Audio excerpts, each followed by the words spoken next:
This is the cover crop management one, so if you're in the wrong one. But hopefully this is going to be something new to learn here.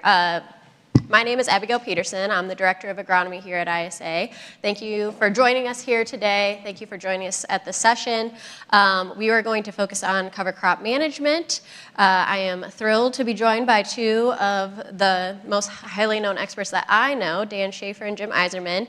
Before we jump in, hopefully everyone who has a CCA, you're getting your CEU credits here. That you can claim after the session. The sheet will be available for you to sign or do the QR code. And this session is live streamed, so for all of the great note-taking that you're doing, if you miss anything, you can rewatch it, or you can also share as well. We hope you share the links. And for any of the breakouts that you missed and want to watch, you can watch there too. So to introduce our panelist, Dan Schaefer is the Director of Nutrient Stewardship for the Illinois Fertilizer Chemical Association. Before joining IFCA in 2012, Dan spent 30 years in agricultural retail as an agronomist and plant manager for Illini FS, working closely with growers to make enhanced yields through agronomic practices. He has also collaborated with the University of Illinois on-farm research to improve nutrient efficiency. Dan holds a Master of Science in Agronomy from the U of I. He's a certified professional agronomist, a certified crop advisor, and a 4R nutrient management specialist. Jim Isermann is an independent ag consultant specializing in conservation and soil health practices. He currently serves as a soil health specialist for the Illinois Sustainable Ag Partnership, supports Precision Conservation Management's 5-year soil health transition program, and collaborates with ISA, Illinois Soybean Association, on our on-farm trial network. So very highly qualified, and I wanted to kind of take over this panel selfishly for myself and utilize their time to focus on the common cover crop management issues that we see out in the fields all the time, what we get calls on, what we get pictures sent over text, what they want us to come out and look at. This is focusing on cover crop management. Now, I could make a whole presentation on conventional fields that also have problems. I am not highlighting just cover crops for fun, but I think from the panel this morning, the comment on better understanding the management tools for these for cover crops gives you a much better success rate and really gives you the opportunity to use cover crops to see the benefits instead of struggling with some of the problems that we've seen in the field. So I'm a very visual person, so I took the opportunity to highlight them. So I'm going to start with Dan. I picked 4 because we have limited time, and we could talk about a lot of different things. But I picked 4 issues. Dan's going to take 2. Jim's going to take 2. They'll talk throughout. But please ask questions. See if your fields have looked the same. And part of this is also, when you see the picture on the board, see if you can figure out what the problem is before we discuss it. Because the first problem is probably one of the most common ones we see. And it's usually a first-time cover cropper who has heard of cereal rye, and they're planting into corn. So from these issues, the first 3 slides here, we either see it at the beginning of the season when it's that first field. You saw, obviously, the yellow side-by-side of what the problem was. This is mid-year when we see tip back, we see firing in the lower canopy. And developmental issues with corn. So Dan, when you see this problem in the field, what is the problem that farmers don't consider when doing a cover crop before corn? Can I go down there? Yeah, yes, please. First thing I'll tell you is coming from the ag retail back before 2012, I was probably a cover crop hater, and I was also somebody that would have promoted fall nitrogen applications and maybe put an extra 40 on. Through the NREC research grant that farmers pay into, I've followed the research and I've gone completely around. Now I see the benefits of the cover crops. We've got published papers on it from the research that's being done by NREC, and also we see the tile nitrate issues that are helped because of the cover crops and taking the nitrates out of the soil. So just to kind of preface where I'm coming from, a long time ago in 2010, 2011, Dr. Mark David and I did butt heads on several of these subjects, and he was right. So with the amount of straw that's in this field, I think it looks to me like the cereal rye was fairly tall when they planted into it. I don't know whether it was planted green or not, but I suspect it was. It was terminated, and then the straw fell over. From the looks of that, and some of the research that we've done with NREC, with Lowell Gentry, we know that the corn plant has less biomass. So we did biomass sampling as we went through there, and it stunted the corn. Now, it could be an allelopathic problem, but we found that we want about a 2 or 3 week window of termination before we plant into cereal rye or a heavy residue grass, and it doesn't just have to be cereal rye. Any grass that's got a lot of residue that's going to be falling apart or degrading.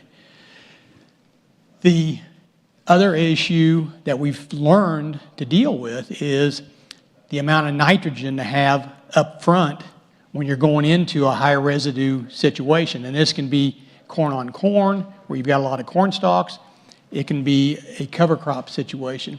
And adding, we found 60 to 80 pounds of N at planting, whether you do it with the planter or you broadcast it, can offset some of this growth issue. Now, if you planted that green and the cereal rye was 2 foot tall when you planted into it, you're not going to make that back. You really need to terminate the cover crop earlier before planting corn. And this is a no-till. I think this is no-tilled.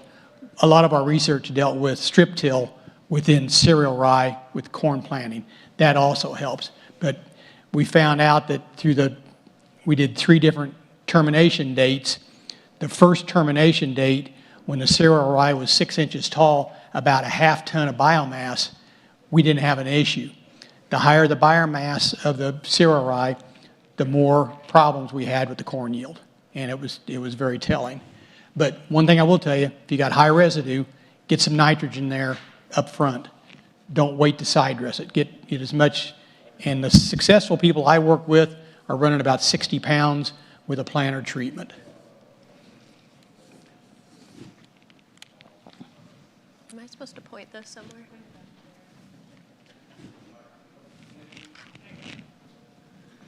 Okay, now this one's kind of hard to see with the screen, the glare, but I've gotten calls on, you're going out to the field and they start to see patterns. There's waves of light green, dark green, light green, dark green, right? Why are we seeing wave patterns of light green and dark green? Is that corn on corn? Yes. Did they apply the nitrogen at an angle in the fall when it was wet? It was applied, yes, anhydrous applied. Okay, so that's what the green strips are. Would be anhydrous ammonia. You can't already see it.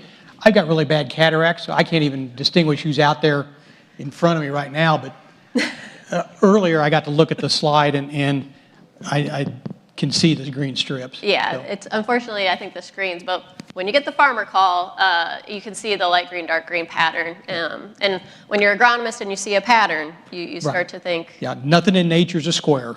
It's going to be square or straight line. It's going to be something other than that. And when we talk about anhydrous,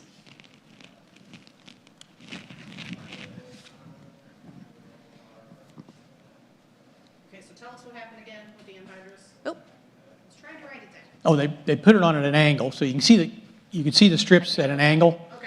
So then they probably applied it when it was a little bit wet in the fall or in the spring. It may have been in the spring. I don't know. I mean, it could have been in the spring. So what happens is that knife track, you smear the sides, and the ammonia sticks in there, and then it releases slower. And sometimes the corn plant will just pick up that strip of nitrogen, or burn the roots. And that's why they put it on an angle, so they could avoid burning the roots. just the arrow. Okay, now this one you can see is a cover crop field, and it is. I need to go back a slide. I like the slide prior to this one, because that happened to us this year. The previous slide, if you saw the cover crop, all the green that was in a perfect strip was water hemp. So that water hemp was growing in a perfect line, and then he had these every row. So why are we seeing this problem? Strip till. We stripped, because we did that this past year, we strip tilled ahead of the corn, and we had an early warm spring, and the water hemp got started, and the only place it got started was in the strip, the row, because it was clean. Is that what happened here? Yes, yeah, and he put, I think, anhydrous down, or some nutrients in the strip. Oh, there too, is some and nutrients in the strip. Just The kept it real healthy. we didn't have any nutrients in the strip other than some triple in ours, but the water hemp took advantage of the warmer berm before planting and took off and got going pretty good. And actually, we had a hard time killing it because it was above label on anything we could spray it with. And in that field, believe it or not, Eric Miller and myself and one of my granddaughters walked that cornfield when it was about knee high and took out some of the water hemp, some of the bigger stuff. It's the only thing that was left. Just one of the speakers earlier today said, hey, you reach a point where you can't do anything else with it except hoe it out. And that's what we did. So talking about nutrients being taken up by a cover crop, did you include that slide that I had where it had the planter in the field? Yes. Okay. Yeah, on the next round with corn. Next round, okay. We'll All talk right. about corn. But yeah, that's a problem. That you got to stay on top of that. And if you start seeing those strips turn green, you got to treat them pretty early. And I want to clarify one thing. I'm not a cover crop expert, but if I point to this guy right here, I know he is from Southern Illinois, and he's been working with cover crops for 30 years. Yeah, long time. He's not my age, but he's been working with them. So final thoughts on just when you're doing nutrient management plans before cover crops, what would you consider as some of your key points? If I'm planting corn into a cover crop, I'm probably going to use something that's less aggressive, like winter barley, something that doesn't grow fast like cereal rye. The other problem with planting cereal rye and putting on fall ammonia in a strip like that is the cereal rye will go after that nutrient, if it's MAP or DAP or whatever, and you speed up that growth. I like to use winter barley, and it doesn't seem to have the biomass that we get with that. Ahead of soybeans, I'm fine with cereal rye. It does a really good job. It helps out a lot on water hemp, and that's what I would probably use. And as you mature into your cover crop expertise, you can get later and later on planting into it. If you're starting out, I would stay, at that half ton to 3/4 of a ton biomass, which is about 6 to 8 inches, somewhere in that neighborhood. If you don't think you're doing anything with that small amount, we know you're pulling up a lot of nitrates, taking out a lot of nitrates out of the tile systems when you do that. But if you're planting corn and you got a residue, get that nitrogen on up front, and then balance the rest of your nitrogen out through side dress. But that pre-plant application is very important. On soybeans, the nutrition is not as important, but be aware if you're spreading fertilizer, a lot of guys are spreading every acre every year. If you're spreading fertilizer ahead of your soybeans and you've got a cereal rye cover crop or another grass cover crop, they're going to pick up that nitrogen from that MAP or DAP and going to cause a lot faster growth, maybe more than what you're willing to accept. Great. Any questions on nutrient management and cover crops? It's one of the considerations and things that sometimes don't get accounted for when making these plans, especially for what crop rotation you're in.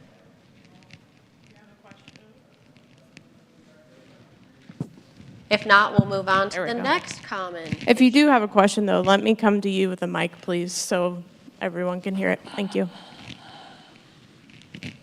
If not, and we can go back to these issues, as we round out the end. But the next common occurrence that we see is going to be what Jim's going to talk about. These are the two different fields for these first two slides, the same species of cover crop, the same type of cover crop. And so this is what this field looked like for management, and this was the second field. Now, there we go. This is the second field. So same cover crop. Do we know what the cover crop is? Do we know what the termination problem was? Go ahead, Jim.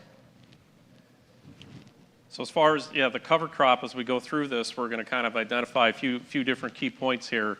First one, what's the cover crop we're looking at? So she asked that, kind of breaking things up between what these ones are, which is annual ryegrass, and being able to terminate that, which is going to be some pretty specific conditions in order to make sure we're dealing with annual ryegrass. And then we can kind of look at our cereal cover crops, such as like cereal rye, barley, triticale, ones that are far more popular as we move north. And then anytime we have some of these mixes that'll have either legumes, brassicas, some of those other things in there, we have to have actual considerations for that.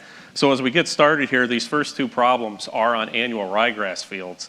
I will say the best resource that I'm still using to date after 10 years of doing these types of talks is some bulletins that were put out from Purdue University quite a while ago. They still show up. They're the #1 thing if you Google it and just write in Purdue termination cover crops. They're going to be the first things that come up. One of them is just about cover crops in general, and one of them is specific about annual ryegrass. And so it's really important, and I will also kind of concede to, at least where I am geographically speaking, much farther north, I don't deal with annual ryegrass very often, but if you are going to terminate that, you really have to pay close attention to what you're doing and follow all the rules. The issues that I have as we move north is we can talk about these rules, we can talk about these best practices. The problem is sometimes you can do everything wrong and it can still work. If we're looking at something like cereal rye, barley, we have a little more wiggle room in order to make some mistakes as I talk about these different things. So we're talking about best management practices, and we want to give you strategies that are going to be effective 90 to 100% of the time. We don't want something that's only going to be effective 60 to 70% of the time. So keep in mind, if I'm standing up here and I'm going to say do this or don't do that, you say, oh, I've done that and it's worked just fine, that happens a lot, especially as you get away from annual ryegrass to some of these other products that we can maybe not always follow the rules and it can work out and we can kind of have those false successes. Looking at these particular fields, we're going to talk about this first one. We're going to talk about a big issue with tank mixes. Hopefully you guys, if you're involved with terminating cover crops either for yourself or for your customers, we know that we really have to watch the tank mixes that we put out there. We're usually relying very heavily on glyphosate for the actual termination, in particular for something like annual ryegrass. But if we add some of our other popular products out there, such as atrazine or metribuzin, we can actually cause some issues with that glyphosate working very well so that it doesn't do its job like we'd like to see and cause some problems. This particular field, had a lot of a very strong mix of chemicals with it. The farmer was trying to get ahead of things, keep his weed control in line. Obviously, this is also kind of going along the idea of what we're doing for best management practices for water hemp and weed control. We want those other modes of action, but we do need to be careful that if we're really trying to do our chemical terminations how they should be, we have to watch some of these chemical tank mixes on here. So this one had some atrazine, I believe, tank mixed in it, so that caused the problem. We also want to make sure that we're using the right product for the actual termination. So this is moving to some annual ryegrass that was terminated with gramoxone. And if you look at that, you may think it's going to have some pretty good kill, but it's going to come back. We don't use gramoxone up north very often, and it's not something that I really promote just because of some of its other issues with that. But I do know as you go farther south, it's a much more popular product and maybe something that we reach for just given some of the other chemical resistances that we may want to use something like gramoxone. But at the end of the day, something like annual ryegrass has a very good root to it. That's why we want to use it for a cover crop, because it has phenomenal qualities for soil health. But we have to think about that annual ryegrass in the sense that we have a very small window above ground for that leaf structure that we need to get the chemical into to kill that root below ground. So something like gramoxone isn't going to translocate. So for sure, something like annual ryegrass, we want to use something like glyphosate that will translocate. Use it when the temperatures are appropriate. Follow all those types of best guidelines. But this situation was something where the farmer used gramoxone, and he's probably going to have to come back with another application because that annual ryegrass is going to continue to grow after that. Okay, this is another issue. Walking out into the field, see it burned, but it's not yet, obviously. Is this going to regrow? Is there something, is this going to cause issue to the cash crop? So this is going to be another situation kind of going back to, Dan talked about making sure that we have plenty of upfront nitrogen. So as farmers, many of us are used to using 28 or 32% as part of our carriers for our nitrogen products. This can be a big problem when we start looking at cover crops. We really have to shift gears and have a different idea of what it is to terminate a cover crop versus just putting a typical burn down on a no-till or strip-till field. So when we apply that nitrogen with the glyphosate, basically what we have, we know that glyphosate needs to translocate. We just get leaf burn. We burn that leaf too quickly, and the glyphosate won't translocate. So sometimes, again, if we're looking at a cereal rye or barley crop, we have seen where this can be successful, and many farmers will report as long as they stay under about 10 gallons to the acre of 28 or 32, they can still have some success. But we definitely don't want to see any higher rates than that, and even at those lower amounts, we do just see not as good success rates with that, and it's definitely something we don't want to do with annual ryegrass. 100% stay away from it if annual ryegrass is in the mix, but a lot of farmers are still trying to go out and use those UAN carriers. We have a little bit of a concern if we have some of the other, something like a gramoxone, it's going to burn the leaf as well. Some of the other chemistries that may burn the leaf too quickly to allow the glyphosate to be taken up. I think we have another slide on this. Yep, and then on the same lines, having to ask those questions to get to what caused this issue, seeing a field like this that has a similar tinge to that was cereal rye, but the issue in this one. So these problems can also come a lot from just being sprayed way too early when the temperatures are too cool. We want to see temperatures starting to get up into the 50s. We don't want those bottom temperatures to be below 45 degrees Fahrenheit or so when we're starting to do these applications. Again, that kind of flies into contrast from even today. We've learned so much about wanting to plant beans earlier. That's where we're starting to have more struggles with these situations because we want to get that termination done. But we also want to get our beans out there. So we do see a lot more issues where farmers are wanting to get out there early to get the cover crop terminated. If we're going to do that, every once in a while we're going to see a failed application. We're going to have some problems with that. You're just going to have to balance that risk, whether getting it terminated and maybe risking having to come back with a later another rescue treatment is something you want to look at. But I will say, if you're going to be out there early, then you definitely want to make sure that you're not doing those tank mixes, that you're not using like a UAN, something like that. Like if you really feel that you need to go out early in the year and try to get an application, you're going to want to do it with just glyphosate. Let's avoid any of those other problems. And again, that may be kind of one of those scenarios where something like a gramoxone or a contact killer might make some more sense. Again, I'm not necessarily recommending doing that, but those aren't going to have the same issues with the temperature because they don't need that translocation. Another thing is always making sure that we're applying our glyphosate on a good cover crop as early in the day as possible so that we can give the glyphosate time to do its translocation job. We don't want to be spraying it close to sunset later in the day just because that plant's going to be shutting down. We want that glyphosate to get down into the root that day so it can get to work killing that plant. Yeah, this one was sprayed at 7 p.m. This slide I just added as an agronomist walking out into fields, what happens if you don't get it sprayed. So this was, what happened was they didn't turn the sprayer on in this little, like I said, it's a perfect square. Two places where some custom applicators aren't really excited about cover crops is with aerial applications and with the terminations. Because if you're applying a chemical to just a no-till field and you miss a spot, it usually doesn't stand out that much. But if you're missing spots with a cover crop field, or if you're doing that application of cover crops with a plane, the farmers are starting to see, oh, wait a minute, sometimes we're missing some spots out there. So it definitely does show whether the row shutoffs are off a little bit. We'll always see fields like that in the springtime, or maybe there's an extra 10 feet where the row shutoffs weren't working right, but those problems do definitely show up. I think we have. This is just that the previous slide. This is it grown out, so it didn't have an extra. It didn't get the kill. It was sprayed too cold. It's too late. But we didn't go out and spray again. We just let it go. And you can see, we got away with it. It definitely grew out, and that it actually headed out in the field. But we didn't have any issues as far as the soybeans were fine, and kind of went about our day. I will say, Jim, have you had problems with people who have had cover crops that don't get terminated, or maybe in an interseeding situation where they head out and it's an issue during harvest?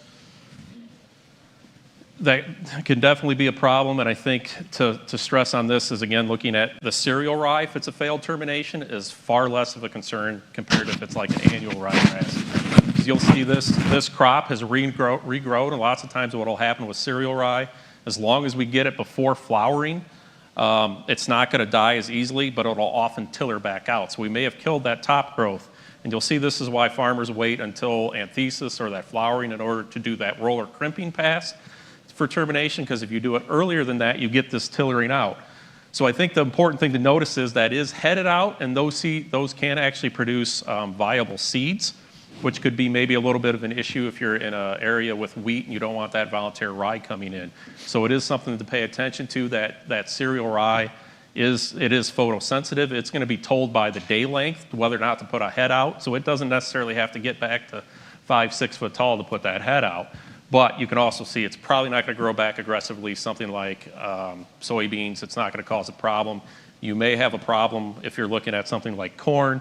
Back to the annual ryegrass thing, always stress the guys, I would not be using annual ryegrass in a non-GMO corn system unless I really know what I'm doing, because there's no way to come back and deal with that annual ryegrass very well if it comes up in crop. So those are all considerations that we need to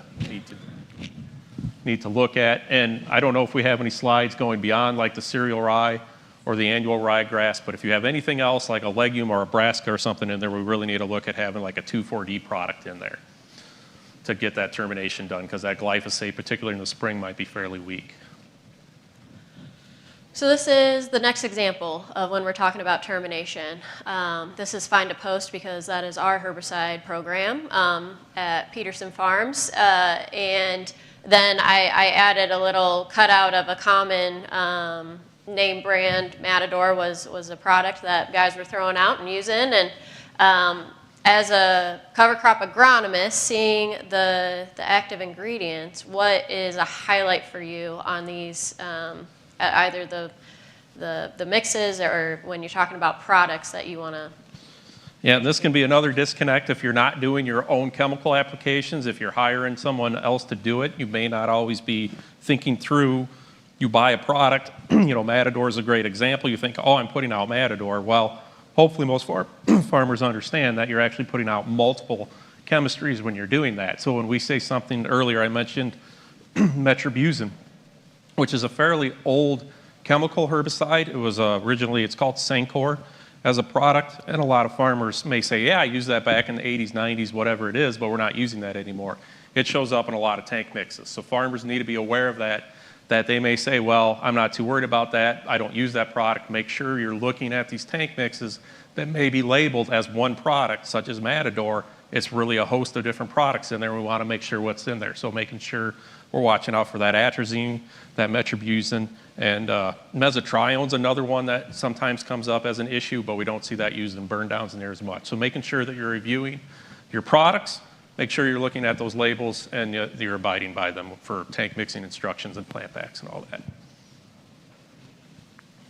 I want to say, any last key points with termination? Yeah, making sure you're identifying the species. I lump them out between annual ryegrass, those cereals, and then whether it's a legume or a brassica. Annual ryegrass, you got to do everything right. Cereals, you're looking at glyphosate, spray it properly. If you have those legumes or brassicas, make sure that you're throwing in something like a 2,4-D product for the burn down. Make sure the temperatures are warmed up. Watch those tank mixes, and hopefully everybody can be more successful and we can have fewer issues with termination products with termination of cover crops, as was kind of mentioned earlier as a downside. Okay. Any termination questions want to be thrown out? All right. Oh, Yeah. hold on one second. Thank you. Could you go back to what you were saying about early soybeans and I get this, the issue is that you're wanting to plant early, but you got this cover crop out there. How do you go back over that as far as how to address that time, that crunch in there? Well, I would certainly say that's kind of something that a lot of guys are still trying to figure out. So the best case scenario, if we're wanting to plant our soybeans in, early April, sometimes late March, we still got our cover crop going. Usually we don't have very good conditions for spraying. We usually don't have much growth on our cover crop, so a farmer may be looking at it and saying, well, I don't want to necessarily terminate this early anyway. So as far as dealing with that is if I felt that I had to get out there and get my cover crop on, I'm really going to make sure that I'm just going out there with glyphosate. I'm going to be trying to give it the best chance I can, making sure I'm avoiding any of the issues with tank mixes or a nitrogen carrier. Some farmers are planting their beans and waiting a little bit later to terminate. There can be some value in that from a weed control perspective, even from an insect perspective. I will say I have not seen that carry to a positive yield result. We can see it without any negative yield necessarily, but we do run a risk then of getting rained out later if we want to come back and do the termination, and we can end up with some more biomass out there than we want. So it is a challenge. Honestly, the answers for cover crop, I've been talking about this more often. We have a different problem than we did 10 years ago because we're not planting our beans in the middle of May like we used to. We're planting them much earlier. It's completely kind of changed how we need to manage some of our cover crops, particularly cereal rye and these cereal cover crops that used to be kind of more that no-brainer that guys used to say, oh yeah, we're always seeing these positives out of it. Because we're wanting to plant our beans so much earlier all the time, that's kind of making it a little bit different and a little more difficult on the management side of things. So did that answer? Yes. Yeah. There's a table behind me. Okay.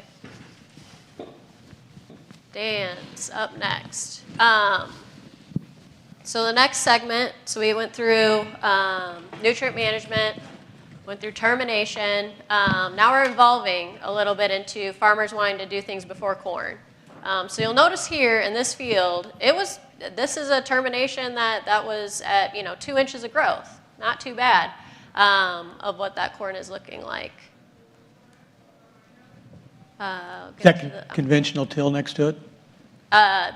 Yes, conventional till next to it. Oh, I think I skipped one, but going to the next one, Dan, when we talk about biomass before corn, and we want what we want biomass to look like, I feel like you talk to a lot of crowds and you're talking about knee high or when it gets to 6 foot tall. So here we have when it's about 12 inches to 6 feet tall. Dan, how do you manage biomass in front of your corn crop and what type of species are you picking out and things like that?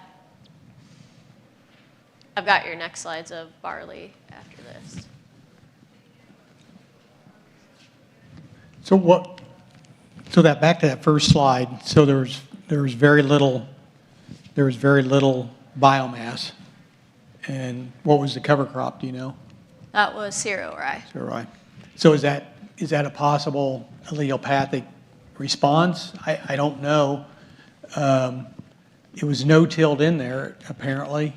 The ground just may have warmed up slower. There again, maybe a touch of starter with the corn, maybe some additional nitrogen at planting may have offset some of that. I haven't seen that problem with what we've been working with, and mainly because we use strip till. That's our transition from tillage to no-till to use of cover crops is using that strip to warm things up in the spring. And if you know the nitrogen cycle, that increases mineralization.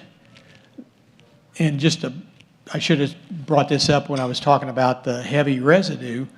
Immobilization is what your cereal rye is doing. As that cereal rye grows and gets taller and it lays on the ground and the roots are in the ground, you've got an immobilization of available nitrogen. So somehow you got to offset that. So at 15 to 1, you're probably net mineralization. At 30 to 1, you're net immobilization. So it flips on you. When you immobilize that nitrogen, it's not available to the plant. So the taller you get the biomass, or the taller you get to the plant, the more plant product you've got to break down. This plant here probably has about 2.5 to maybe not quite 3% nitrogen. it's going to break down quicker. The tissue is more dissolvable by the microbes. This one is stemmed, it's jointed, it's probably got about 1% nitrogen in it. When it goes on the ground, it's going to lay there and not break down for a while. And that's where we get into some of our problems. That's probably a foot tall cereal rye there. That's about the maximum we normally terminate ahead of corn. Ahead of soybeans, depending on what the situation is in the spring. And we're wanting to plant earlier too. If we don't have strips in there, we will plant and then terminate green. Now, what's the caveat there is I'm not dependent on somebody to come in and take care of that termination for us. We have a gator with a 60-foot boom and a sprayer that we use, and we can spray 160 acres in a day's time, and we can do our termination when we need to terminate.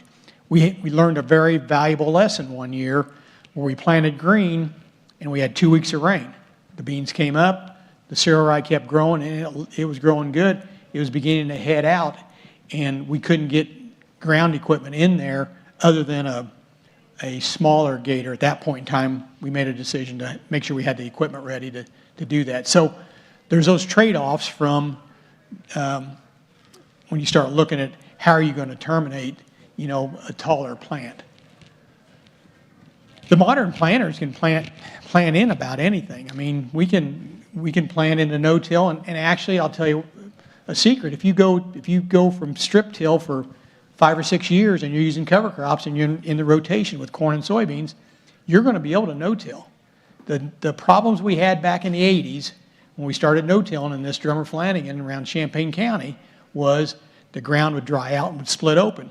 If you're coming out of tillage, give that about 10 years and you will transition that farm. And John's probably seen the same thing. Seen it in Piatt County, exactly, the same soil. 30 years ago. Right. So we come out with the Maximerge planters, we thought, we're going to no-till all this bean stubble. And what happened was those seed furrows dried out and they cracked open. And you could actually see the seed down in the furrow.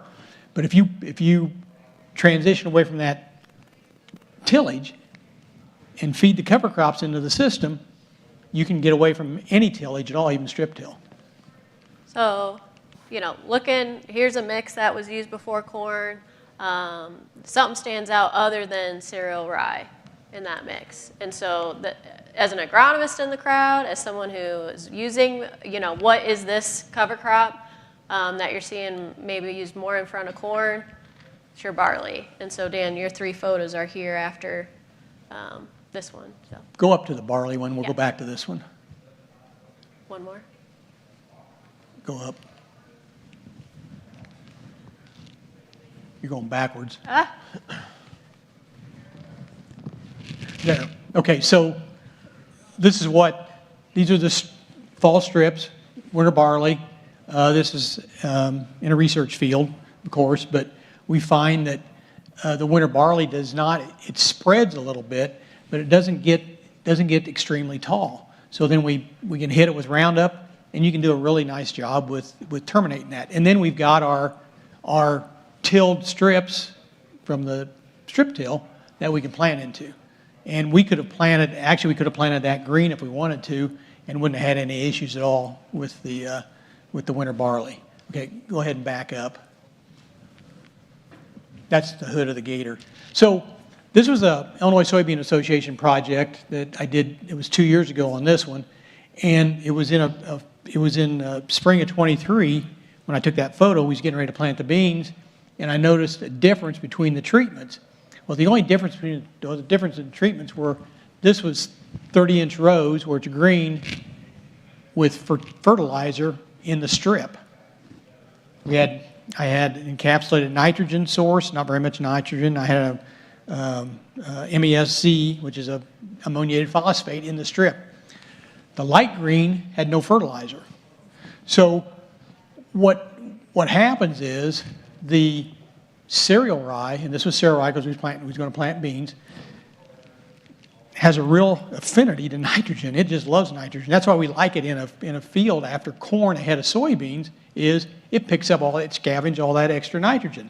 Well, we had a really good corn yield the year before, so there wasn't much to scavenge until we fed it with our treatments, our fertility treatments ahead of that Soybean Association project. And as you can see, the cereal rye is doing really well. This cereal rye was about a half-ton biomass. This was about a quarter-ton biomass. That had approximately 3% nitrogen in it when we terminated, and approximately not quite 30 pounds of N. And the other part had about 12 to 15 pounds of N. So that's what was scavenged from that field and kept out of the tiles. But my point is, I can't tell you when those nutrients are going to come back. So like in corn, if that was going to corn and the cereal rye to grab that nitrogen from a fall application, I can't tell you when that anhydrous, that ammonia that was picked up as nitrate is going to come back. We hope that it's within that growing season and early enough to benefit the corn crop. And in this case, I would hope it was early enough to benefit my soybean trial. I can tell you the results of that real quick. The untreated 15-inch rows out-yielded the expensive treated 30-inch rows and strips by quite a bit. There was no advantage to any fertilizer. Kind of goes along with what Bilo said. In a early planted situation, and that was early planted, it was sometime in April, the fertility did not add to the yield. Last year, we did a similar project. It was late planted. It was May 30th when we got the beans planted, and the treated, where the fertility treatments was, we had a yield increase. So, but anyway, I guess the main point of this is your cover crop can take up your nutrients that your corn was going to use. Same thing with water hemp, henbit. All that can take up nutrients that your corn's going to need, and you don't know when you're going to get it back. Do you know when we'd get that back, John? I mean, you've done a lot of studies. It depends on the growth stage. If you're killing, it depends on the growth stage. If you're terminating any type, your cereal rye or barley, annual ryegrass, when you're dealing with the vegetative stage and it's a grass blade and doesn't have any joining to it, that type of biomass is going to melt back in to the system fairly quick. And within the season, most of the time, the problem of it is when you get into the joining and where the shovel is, both of the rye at both of the stages there is to the joining stage. So there is lignin forming in that straw structure there, and that is the tightly held nutrients. Anything in that is going to take a while to decompose. And even in the far left one there that Dan said it was the biggest that they would terminate. And you know, in this region, unless you were in a strip till environment or something, I would want to take it out earlier than that, unless I was in a system to where I had a comfort with doing that. But I think the most important thing with something like this is that we need to find ways to make it work in the short term for the entry-level grower. Right. And in the case of corn, earliest termination possible is going to be the key. And in this area, with the availability of strip till equipment, I wouldn't plant corn into a solid seeded cover crop environment at all if it was the first couple of years in. My introductory in, I want to do a good job of establishing a cover crop at a relatively light seeding rate. I want to terminate it early, and I want to pair that with cover crops, and that would meet a lot of our nutrient management and nitrate sequestration goals, and it would grow a darn good corn crop and eliminate a lot of this garbage that we've talked about, you know, in this and other sessions about the stumbling blocks, because to let it get any bigger than what was with that ruler right there is going to cause more problems, more years than it's worth in this region and north. Yeah. Thanks, John. One other thing before I give up the floor here. We ran into a problem one year where a conventional guy trying to do the right thing, put a cover crop out in the fall of the year, and then went in, he sprayed it with Roundup, but then he tilled it while it was still green. And we had an insect problem, and I think it was seed corn maggot, I think, came into that or something. It laid their eggs and stuff in there. So don't incorporate a cover crop in the spring of the year ahead of planting. You can have some issues there. All right, the next problem. We're, like I said, there's a lot that you can focus on with these management issues. Am I taking too much time? No, you're good. I mean, I wish we could have more time. But I do want to get to the last, Jim's going to cover some common issues that we see in what has been talked about. We talked about, species before different crops, the nutrient management issues, the termination timing, why the biomass stage is very important, but then how can application methods influence and be a tool in that scenario. So going out to this field, this farmer was upset with the application. So Jim, you want to talk about maybe what this application had a problem with? Yeah, so that is, when it comes to applications, this is going to be one of the biggest things that we need to figure out how to do in order to get cover crops established. There's a lot of farmers that are interested in adopting these practices, but they just don't have the time in the fall. We're trying to find ways to get them out there quickly, get across the acres. So this is a big deal because it's not just a money thing. Sometimes they think, well, we're just going to give you the $20 or whatever to get it established. You ought to be able to find somebody to do it. So I'm not necessarily a purist when it comes to application methods. It's whatever's going to get the job done. We definitely need to tailor it to our goals and make sure that we're, if we're going for weed control, we're probably going to have to use a drill. If we're looking for certain species like legumes, we might have to do an aerial application. But we do see a lot of farmers trying to go the route of maybe they're still transitioning from that tillage side of things, so they might still like to do a little bit of tillage, makes them a little more comfortable, and they're looking for fast ways to get the cover crops on. So what we have here is a farmer putting I'm not sure if this was actually mounted to a vertical tillage tool or if it was broadcast ahead of vertical tillage. They're both the same idea, but we're essentially doing a broadcast application of a cover crop, then coming through with a vertical tillage tool for incorporation, which can be a great way to get a cover crop established. However, we do need to make sure that we're getting out and double checking how deep we're actually going. Oftentimes farmers may think that we're going a certain depth, but if you actually went out and measure what that is, you very likely are going a little bit deeper than you think, and you're going to have to tailor that also to the species of cover crops. So this is just a situation where we just had the seed was just buried way too deep. Somebody had their tillage tool set a little aggressively, even though I think this is cereal rye, correct, which can handle a fairly deep depth. When it comes to seeding, it's one of the ones that's going to be able to handle going sometimes up to 2 inches deep or maybe even a little more than that. We're usually looking more around that 1 inch depth, kind of similar to wheat. So yeah, just a situation of not having the equipment adjusted right in that scenario and just getting some of that seed buried too deep. And again, some of those other species may not even be able to go that deep. So go ahead and skip to this one.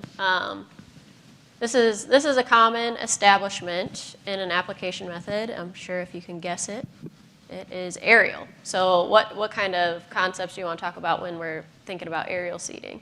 Aerial seeding, I think the biggest thing is we just have to change our expectation for what success is. People do an aerial application, or whether maybe it's a high clearance seeder or a broadcast application, and it is not going to be a picket fence stand. The reason that we want to do an aerial application is so that we can introduce different species besides cereal rye and so that we can get better root growth. So that's the biggest thing, is getting out to a field. If you've done an aerial application, walk the field, dig up the roots, see that additional root growth that you're getting. That's what you're looking for on the benefits of these aerial applications. And being allowed then maybe to get a legume in there to be able to get those brassicas in there. So the biggest thing is aerial applications can be successful. We have to change our attitude of what success looks like in that situation. Again, you're not going to get a picket fence stand, so if you're looking to really cut by herbicide budget, by weed control, you're not necessarily probably going to get that out of an aerial application, although we can get very good establishment. I mean, those situations may happen, but not as reliable as using something like a drill. So making sure we're tailoring our application method to what our goals are. I think a lot of people are down on aerial applications, and it isn't always going to be successful. You're going to have those years where it doesn't work, but that's just part of the game. You're making that trade-off. in order to get better root growth in those different species in there. Yes? Like you said, that's very different from what sorry. Historically, that's very different from what I've been taught from getting the most bang for your buck out of cover crops as far as aerial applications. Yeah, and I do want to stress, it takes a little experience to know when to do it. I think one of our biggest problems is we do them when we shouldn't. Not every year is going to be ideal for an aerial application. We need moisture. I mean, you can't put it out there and let it sit for 6 weeks till we get a rain. So it has to be done ahead of a rain. It has to be done when the crop canopies and everything are receptive for it. I don't know that I'll necessarily dive into that right now. So you do have to set yourself up. It isn't going to work perfect every year. Like I say, it's a trade-off. You're trading that picket fence stand, you're trading that 100% reliability off for better roots, deeper roots, different species besides just cereal rye. So it is something a lot of people have gotten very much against aerial applications, and I understand why. And there's a lot more we could go into that on like how to get it done successfully. But I do see fields all the time. They say this was a failure, and I'm like, this is a great looking stand for aerial application. If you work with farmers, get the farmers out there, walk the field, dig the crops up with a spade, show them where the roots are, compared to a cereal rye root planted in late November that has a little 1-inch tap root. You can get out there and you can dig those roots up and see now by late November I've got a foot of a root on there or something like that. So it's a trade-off for what we're looking for. You're going to have to go speed round. So the next photo, if you want to talk about just... I think Dan kind of hit on this with the strip till, and John talking that too, up about making sure that particularly in a corn situation, not having that solid seeded stand. Maybe even soybeans, this might be worthwhile, but this is just essentially a drill that had a row plugged up so that we have an open area to be able to get out there and plant our cash crop in that doesn't have that direct competition. Strip tillage, again, can be applied. We see a lot of 15-inch row planters being used, particularly in something like strip till, so that we're not wasting seed. You could do like a broadcast application and then go out and do the strip till, but you're going to tear up some of that seed that's out there. So some farmers will like to do either 15-inch row or a skip row, just anything to be able to get that row, particularly with corn, so that we don't have those negative interactions. Yeah, 15-inch row, 30-inch row, really focusing on, where we're placing it. Making sure if you're going to go to all the effort of this that you're actually planting in between the row. We have RTK, we have a lot of technology. We just need to make sure that we're using it properly so that we're not ending up planting right down the row, because that can be kind of a failure. We did a good job setting up the rows, but then we planted directly on top of them. So different issues there. So lots within application. I mean, this is some interseeding that you see up more north, Jim. But to round out, some final thoughts on applications. Yeah, just whatever's going to work for you. I tell the story. I got a neighbor. He just does a broadcast application. Sometimes he'll hit it with a roller. I used to have a little 15-foot tie drill. My stand looked a heck of a lot better, but it would take me, 8 hours to get an 80-acre field done. He'd show up at the field next to me. Hour and a half, he's got 80 acres done. He's moved on. He gets all his crop applied pretty darn quickly. He can get his cover crop on in a day or two. Is it as picture perfect as mine? No, but he gets the job done. He gets the acres on. And if our goals are the environmental aspects, particularly with nitrates, he's getting a lot of success out of that. So do what works for you. Do what's going to let you get the job done. Awesome. Thanks, guys. Overall, cover crop management is something, you need to be asking questions. There's not something that we haven't seen, but done right, it can be a success. I really wanted to utilize their time to understand some of the concepts. A lot of them could have been dug into deeper, so I encourage you to check out Field Advisor and look into, we have research ongoing right now into these management practices, what differences can occur when we're looking at different, what Dan's doing with his check off funded money, what you've got with nutrient management, Jim with the on-farm trials that he does. It's all about just getting on your fields and your scenarios with your rotations and what the spring or the fall encounters and figuring it out. So please continue asking these questions, giving us your issues, and we'll figure these things out and make sure that the cover crops are the tool that wins. Appreciate your time. Thank our panelists up here today.